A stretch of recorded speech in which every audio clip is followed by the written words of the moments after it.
ছুটির দিন মানে দুপুরের খাবার প্লেটে কিছু খাসির তো প্রিপারেশন চাই। তো আর সেই জন্য মা বললো আজ খাসির বিরিয়ানি হবে। সেই জন্য বাজারে গিয়ে আস্ত খাসি কেটে তাতে কিছুটা নিয়ে আসা হলো। দেখতে পাচ্ছেন সামনে খাসি কেটে দিচ্ছে, টাটকা খাসি। এগুলো দেখুন আর কালারটা দেখুন মাটনের। তো মাটনটা নিয়ে বাবা চলে এসে বাড়িতে, যেটাতে তৈরি হবে আজকে স্পেশাল মাটন বিরিয়ানি। বন্ধুরা এই বাজার থেকে এই খাসির মাংস এনেছে। এই মাংসটা ভালো করে বেছে নিতে হবে, নাহলে এতে পশম থাকে, পশমটা পেটে গেলে পেট খারাপ হবে, শরীরটাও খারাপ লাগবে।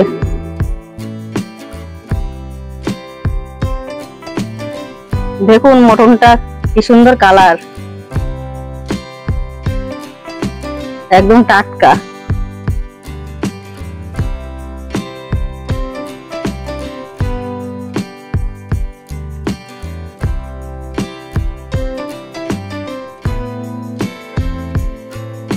এই পিসগুলো ছোট ছোট করে নিতে হবে, নাহলে এর ভিতর মশলা লবণ ঢুকবে না। মাটনের পিসগুলো ঠিক মতো কেটে নেওয়ার পরে এটাকে ভালো করে ধুয়ে নেওয়া হচ্ছে, যাতে করে বাজারের যে ধুলোবালি কিংবা পশম তাতে একটাও না থাকে। অলরেডি এটাকে বেছে নেওয়া আছে যাতে করে পশম না থাকে, তারপর এটাকে ভালো করে ধুয়ে নেওয়া হচ্ছে। তা বন্ধুরা, আশা করি আপনারা আমাদের ভিডিওটা উপভোগ করছেন। তা ভিডিওটা প্লিজ স্কিপ করবেন না, পুরোটা দেখুন আর দেখে নিন একটা বাড়িতে তৈরি করা সুন্দর আর ইজি মাটন বিরিয়ানির রেসিপি। তো আমাদের চ্যানেলের সাথে জুড়ে থাকুন আর ভিডিওটা পুরোটা দেখুন।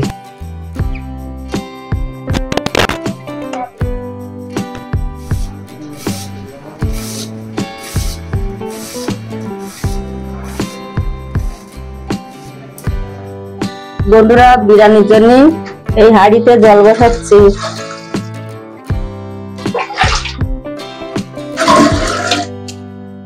এই জলটা গরম হয়ে গেলে তারপরে চাল দেবো।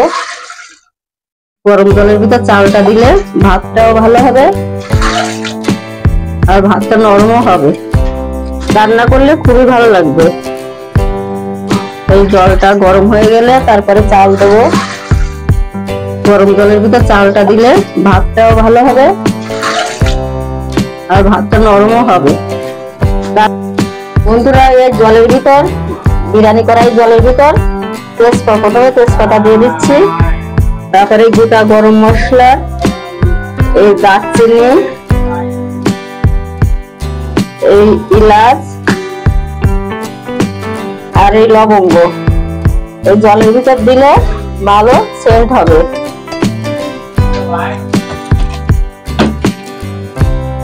পরিমাণ মতন লবণ দিয়ে দিচ্ছি, যে ভাতটা স্বাদ হবে। ভিজিয়ে রেখেছিলাম এই চালটা এখন এই গরম জলের ভিতর দিয়ে দেবো। এই একবারে ঢেলে দিলে চারিদিকে ছড়িয়ে যাবে, এই আস্তে আস্তে দিতে হবে। বন্ধুরা ভাত হয়ে গেছে, এবার আমরা ফ্যানটা ঘুরিয়ে নেব। ভালো করে জড়ানো হলে ভাতটা ঝুরঝুরে হবে, ঝুরঝুরে হলে বিরিয়ানিটাও ভালো হবে। এবার একে একে আমরা ডিমগুলো ছাড়িয়ে নেব।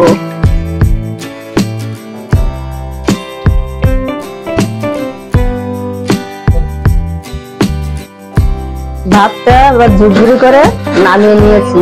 দেখেন ভাতটা কি সুন্দর ঝুরঝুরি হয়েছে। ভাত ছাড়া ছাড়া হলে ভালো লাগবে। তেল দিয়ে দিচ্ছি, আলুটা ভেজে নেব।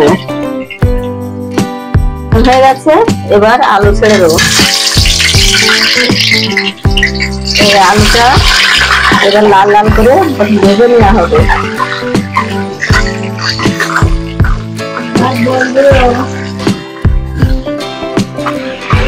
এই আলুতে পরিমাণ মতন লবণ দিতে হবে, হলুদ গুঁড়ো দিতে হবে। বন্ধুরা ভাজা হচ্ছে,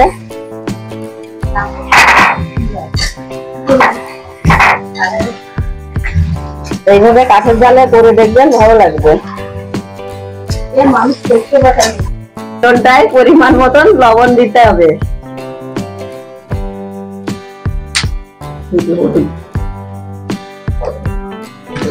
পরিমাণ মতন হলুদ দিতে হবে।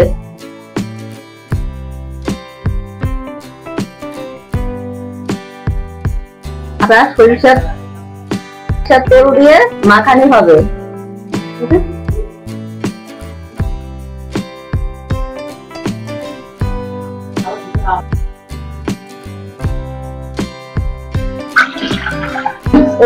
পরিমাণ মতন দই দেওয়া হচ্ছে। পেঁয়াজ কুচি আর লঙ্কা কুচি দিয়ে মাখানি হবে।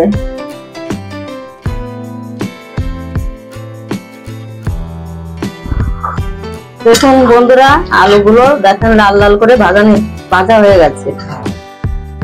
এবার একে একে তুলে নেব।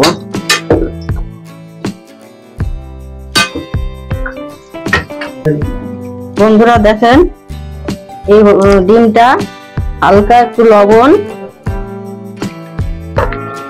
আর হালকা একটু হলুদ দিয়ে মাখিয়ে নেব।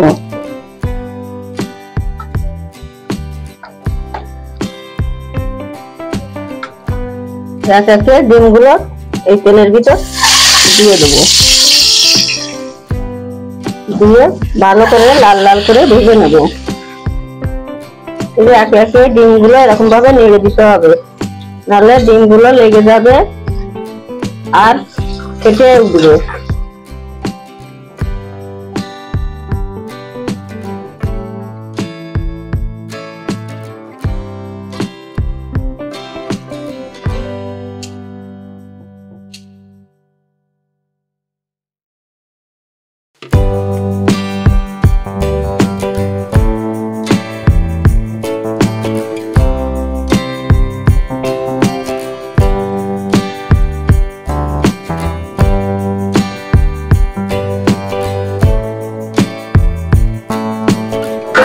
এটা তো বেরেস্তা হয়ে গেছে। এবার এই যে তুলে রেখেছি, মটনটা বসাবো। পরিমাণ মতন একটু সরিষার তেল দিয়ে দেবো।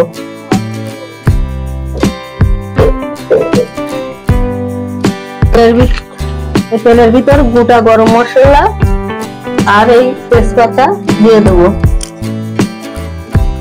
দিয়ে একটু নেড়ে একটু লাল লাল হয়ে যাবে।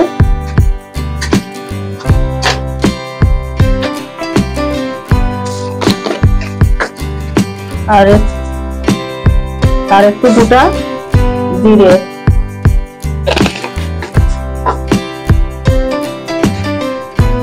কাঁচা পেস্টটা তেলের ভিতর দিয়ে দেবো।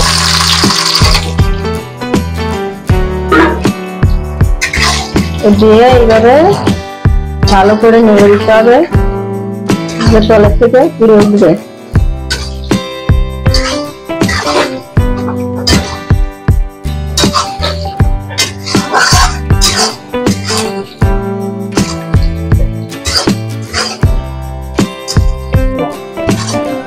পেঁয়াজটা এরকম হালকা করে ভেজে নিতে হবে।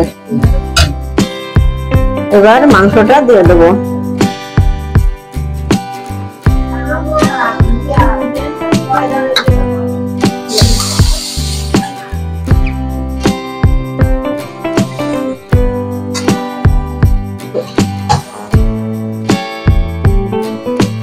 তারপরে এইভাবে নেড়ে নিতে হবে।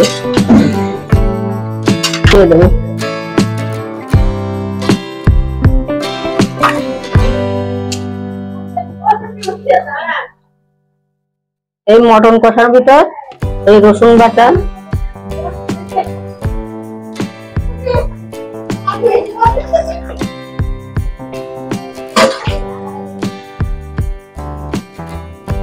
এই আদা বাটা,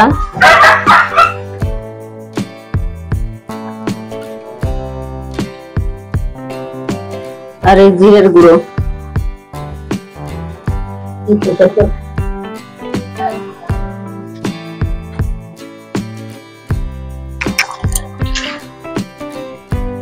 এই সব দিয়ে নেড়ে দেবো।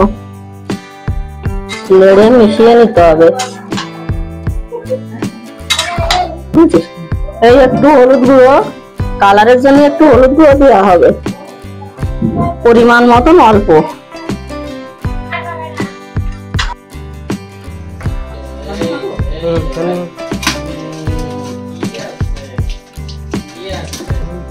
এইবার বিরিয়ানি ভালো করে ঘি লাগিয়ে নেওয়া হয়েছে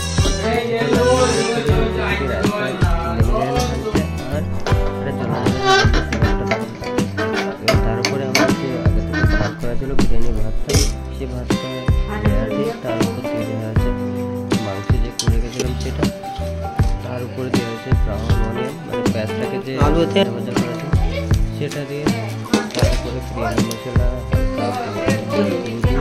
সেটা দেওয়া হয়েছে, তারপর হালকা সল্ট আর বিরিয়ানি মশলা দিয়ে একটা লেয়ার দেওয়া হচ্ছে। তো এই প্রসেসটা ফলো করা হচ্ছে 2-3 বার। তো সেম লেয়ার আবার দেওয়া হবে এর উপরে, আর অবশ্যই প্রতিটা লেয়ারে ঘি তো থাকতে হবে, কেননা বিনা ঘিতে বিরিয়ানির কোনো মানেই হয় না।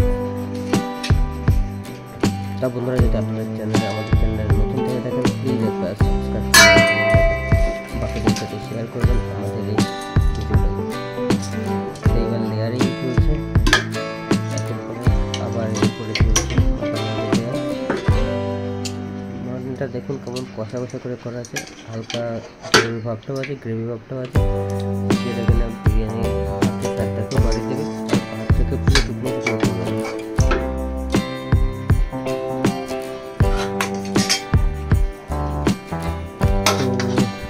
মাটনের পরে আবার উপর থেকে লেয়ার দেওয়া হচ্ছে।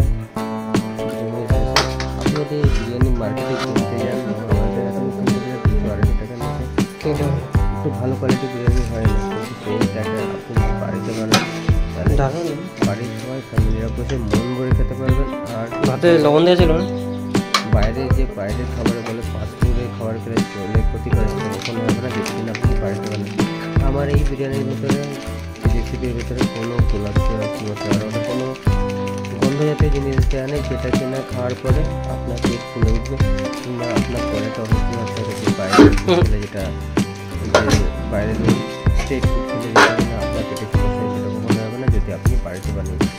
এটাতে একটা যদি আপনি করতে পারেন সেটা হচ্ছে যদি মার্কেট থেকে আপনি পুদিনা পাতা আনতে পারেন, একদম ফ্রেশ পুদিনা পাতা, সেটাকে কুচি কুচি করে কেটে একটা লেয়ার দিতে পারেন, সেটাকে মনে রাখবো উপরে সব মাংস নিচে মাংস। ফ্লেভার আছে অনেকটা বাড়াবে আর পুদিনা সবসময় একটা স্বাস্থ্যকর জিনিস। আমাদের লেয়ার মোটামুটি দেওয়া হয়ে গেছে, এরপরে উপর থেকে একটা রাইসের লেয়ার দেওয়া হচ্ছে, তার উপরে ব্রাউন অনিয়ন, বিরিয়ানি মশলা, সল্ট দিয়ে এটাকে বসানো। তো বন্ধুরা, আশা করি আপনাদের সবার আজকের এই ভিডিওটা খুবই ভালো লেগেছে। যদি ভালো লেগে থাকে একবার ভিডিওটা লাইক করবেন, চ্যানেলটাকে সাবস্ক্রাইব করে দেবেন আর বাকি বন্ধুদের সাথে শেয়ার করবেন, যাতে করে আমাদের মোটিভেশনটা আরও আপনাদের পেয়ে পরের ভিডিওটা আসা পর্যন্ত আপনারা সকলেই ভালো থাকুন আর সুস্থ থাকুন।